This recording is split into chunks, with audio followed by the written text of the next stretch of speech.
This is the experiment for the vapor compression refrigeration cycle. My name is Mohan Kumar Dev. I am the instructor. I am going to show you how to do this experiment. The main purpose of this experiment to find out the top of this refrigeration cycle, and to find out the curve by the pH diagram. So let's talk about our experiment. So this is the total schematic diagram of this experiment. As you know that vapor compression refrigeration cycle run by the reverse Carnot cycle. Here is the main 4 unit. I want to explain you. This is a compressor, condenser, expansion valve, and the evaporator. This is the condenser side. As you know that this is the high pressure unit. This is the low pressure unit. What happened when we will pump the refrigerant 134A from the compressor? So as we know that after compressing the refrigerant 134A, the temperature and pressure become very high. So we need to cool down this temperature and pressure. So we use the condenser unit. So in the condenser unit, the temperature and pressure of the refrigerant becomes cooled down, and it flow through the expansion valve. In the expansion valve, it becomes more cool and pass through the evaporator. In the evaporator unit, it takes the heat from the surroundings, and it again pass into the compressor. So this cycle is happen repeatedly again and again. So this is the schematic diagram, and this is the total setup of this schematic diagram. So this is the compressor, and this is the condenser side, and this is the evaporator side.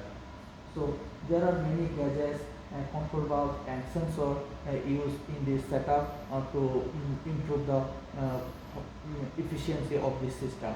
So as you see, there is 2 gauges in the inside of the compressor. One is for temperature, one is for pressure, and the outside of the compressor there as well 2 other gauges, one for temperature, one for pressure measurement. And there is 2 control valve in the left side, and is one, and the right side is another one. The left side control valve control the condenser flow rate, and the left side control the right side control the evaporator flow rate. And there is 2 pumps.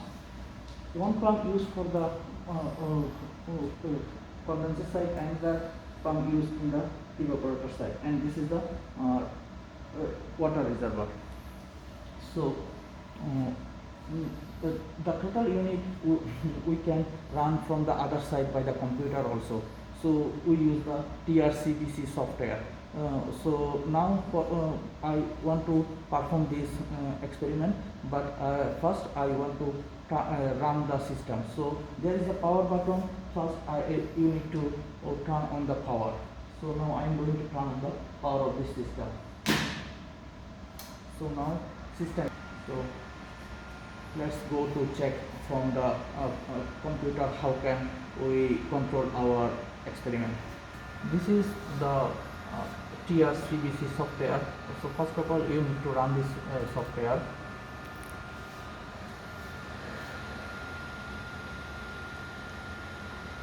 Once the software runs, then you need to start you need to click the start button. And after hit the start button, you can see there is 2 actuators, AV1, AV2. One is for condenser, one is for evaporator. What you need to do, you need to click both the actuators. Then you need to give the 40% for the compressor, because in the 40% we get the maximum compressor efficiency. And you need to check this SC1 and SC2. So SC1 is the flow rate for the condenser side, SC2 is for the evaporator side. So in the SC1 and SC2, when the value is 5 liter per minute, what you need to do, you need to record in our laboratory manual. There is in the page 3 there is some parameter table. You need to record this all parameter, but make sure the unit you don't miss it. And then we will perform our experiment with 3 different cases. So first case, what we will do, we will control the flow rate of in the evaporator side. So we do not change the control valve in the condenser side, but we will change the control valve in the evaporator side. So when evaporator flow rate is 6 liter per minute, you can see in the SC2 is 6 liter per minute, then you need to record the case 1 parameter tables.